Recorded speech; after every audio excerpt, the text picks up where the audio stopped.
Pergunte ao Padre com o Arque Jovem. Eu sou o Padre Henrique e vou responder algumas das perguntas que os jovens mandaram para o setor da juventude aqui de Cuiabá, o Arque Jovem. Vamos lá, a missão é um pouco árdua, viu? Já digo de antemão, mas paciência. Primeira, como saber se minha vocação é uma vocação sacerdotal ou matrimonial? E já vou fazer a segunda também, que tem tudo a ver. O que você tem para dizer para um jovem que tem uma vocação sacerdotal? Então veja bem, todo rapaz, num primeiro momento, precisa pensar na possibilidade de se casar, ser padre ou comprar uma bicicleta. Ele tem que ter isso na vida, esse momento de discernimento uma vez na vida, né? E o padre, importa dizer que o padre não é um solteirão. Ele vai se casar com a igreja, de alguma forma, vai deixar o seu coração atado com a sua esposa à igreja e vai se doar inteiramente por ela, né? Basicamente, não tem uma fórmula mágica para dizer: padre, como é que eu sei que devo me casar? Ou como é que eu sei que devo ser padre? Você simplesmente sabe. Comigo foi assim, com os outros padres também foram assim, e com aqueles que querem se casar acontece de modo muito semelhante. Você sabe o caminho que Deus está indicando para você e os sinais que Deus vai dando para sua vida e vai falando na sua vida, né? Mas antes disso, eu acho que a gente deveria pensar na vocação geral, né? Nós não temos vocação apenas ao sacerdócio, ou ao matrimônio, ou à vida consagrada. Não, nós temos vocação à santidade, que é algo que vem anterior a tudo isso. E em cima desta vocação é que se desenvolve a nossa vocação sacerdotal, a nossa vocação matrimonial, a nossa vocação à vida consagrada ou qualquer outra vocação que seja. Próxima pergunta. Como vencer os pecados veniais?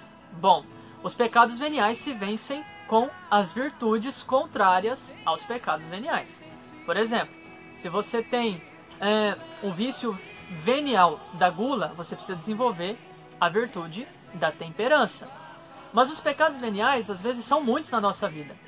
E por isso a gente precisa começar abordando um de cada vez, né? Especialmente aqueles que mais nos incomodam, que mais pesam na nossa vida. Então tem que ser aos pouquinhos, aprendendo a desenvolver as virtudes, né? E como é que a gente desenvolve as virtudes do ponto de vista cristão? Primeiro, com muita oração, pedindo a Deus a graça de vencer aquele pecado venial. Segundo, comungar bem, confessar-se bem, ter uma vida sacramental bastante ativa. E terceiro, começar a agir de forma a alcançar aquela virtude que é como que a solução para os pecados veniais, né? A graça de Deus de um lado, o nosso esforço de outro lado. Próxima pergunta. Padre, qual é a diferença entre um pecado mortal e um pecado venial? Bom, todo pecado precisa ter três coisas para que seja pecado. São três as condições. Primeiro, é preciso ter liberdade para poder pecar. Segundo, você precisa ter consciência de que aquilo que você está fazendo é uma coisa má, é o que nós chamamos de advertência a respeito da maldade do ato. E terceiro, é preciso ter matéria de pecado. E é aqui que está a diferença entre o pecado venial e o pecado mortal. Quando a matéria do pecado é grave, o pecado é mortal. Quando a matéria do pecado é leve, o pecado é venial. Aí como saber o que é matéria grave e o que é matéria leve? Bom, não me perguntaram isso, então vai ficar para uma próxima pergunta. Padre, como viver um namoro santo? Em primeiro lugar, não existe essa história de namoro santo. Namoro é namoro e casamento é casamento. Ou seja, viver um namoro santo, que a pessoa aqui está perguntando, é viver um namoro casto. Mas basicamente para isso que serve o namoro. Quando a gente antecipa as etapas, nós estamos corrompendo aquela ação, aquela situação na qual estamos vivendo e não vivemos nenhuma nem outra.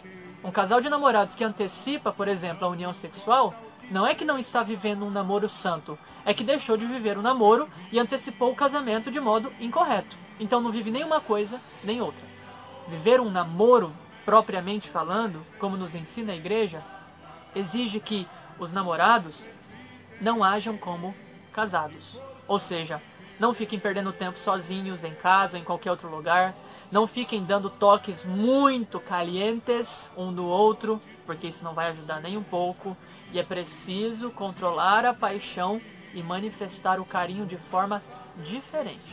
De uma forma que não excite sexualmente falando, mas que manifeste de fato uma preocupação e uma importância com o outro. Padre, como participar bem da Santa Missa? Bom, a Santa Missa é conjunto, é um rito, né, com um conjunto de fórmulas que exige de nós atenção. Nós não podemos chegar aqui na igreja e simplesmente estar de corpo presente, como muita gente fala, na missa e achar que estamos participando de tudo aquilo que está acontecendo ali. Não, precisamos participar de modo ativo, estarmos ali, presentes, respondendo com desejo de responder mesmo aquelas respostas e em comunhão com Jesus, com a igreja, com os santos, com todo o reino dos céus que ali se faz presente naquela reapresentação do santo sacrifício de nosso Senhor Jesus.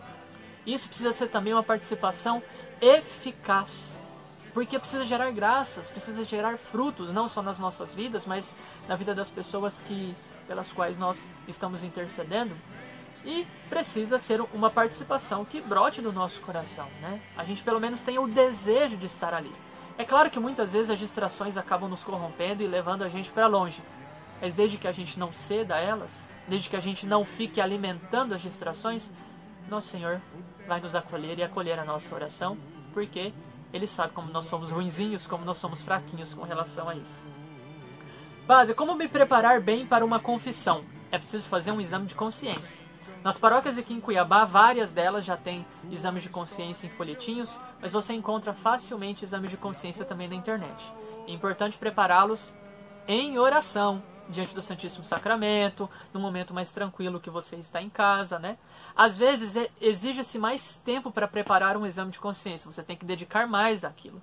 Outras vezes não, né? Você pode fazer a coisa de modo mais tranquilo, às vezes até mais rápido, porque você já está ficando acostumado a se analisar diante de Deus para apresentar tudo aquilo em confissão. E por último, a última pergunta, que talvez a mais polêmica: Padre, é pecado fazer tatuagens? Não. Calma. Não é pecado. Objetivamente falando, não é pecado. Mas qual é o problema da tatuagem?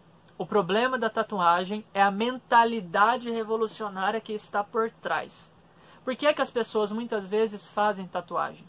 Ou fazem porque querem seguir a moda do mundo, ou fazem como uma atitude de revolta, né? Revolta contra autoridades instituídas e tudo mais.